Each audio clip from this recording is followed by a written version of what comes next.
కేటీఆర్ ఇవాళ ఈడీ ముందుకు వెళ్ళబోతున్నారు, విచారణ ఎదుర్కొనున్నారు. ఇప్పటికే ఫార్ములా ఈ రేస్ కేసులో ఏసీబీ విచారణ పూర్తయింది. ఇక ఈడీ విచారణ ఇవాళ ఉండబోతోంది.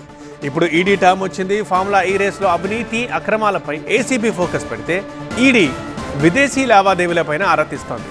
కేసులో ఇవాళ ఈడీ ముందు హాజరు కాబోతున్నారు కేటీఆర్. మరి ఈడీ ఏమేం ప్రశ్నలు అడగబోతోంది, విచారణ తర్వాత ఏం చేయబోతోంది చూడాలి.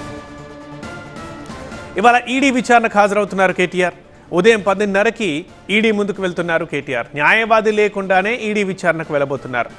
ఫార్ములా ఈ రేస్ కేసులో ఫెమా రూల్స్ ఉల్లంఘనపై విచారణ ఉండబోతోంది. ఇప్పటికే A2 Arvind Kumar, A3 BLN రెడ్డిల్ని విచారించింది ఈడీ. వారి విచారణ ఆధారంగానే ఇవాళ కేటీఆర్ని ప్రశ్నించబోతోంది. అరవింద్ కుమార్, BLN రెడ్డి స్టేట్మెంట్స్ ఆధారంగా ఇంటరాగేషన్ ఉండబోతోంది. విదేశీ లావాదేవీలు, మనీ లాండరింగ్ అంశాల్లో ఈడీ విచారణ ఉంటుంది. ఫార్ములా ఈ రేస్లో అవినీతి అక్రమాలపై ఏసీబీ ఫోకస్ పెడితే ఈడీ మాత్రం విదేశీ లావాదేవీలపై ఆరా తీస్తోంది. మెయిన్గా ఫెమా రూల్స్ ఉల్లంఘన, మనీ లాండరింగ్ కోణంలోనే ఈడీ ఇంటరాగేషన్ కొనసాగనుంది. ఇప్పటికే A2, A3 విచారణ అయిపోయింది. ఇక ఇవాళ కేటీఆర్ని ప్రశ్నించనుంది ఈడీ.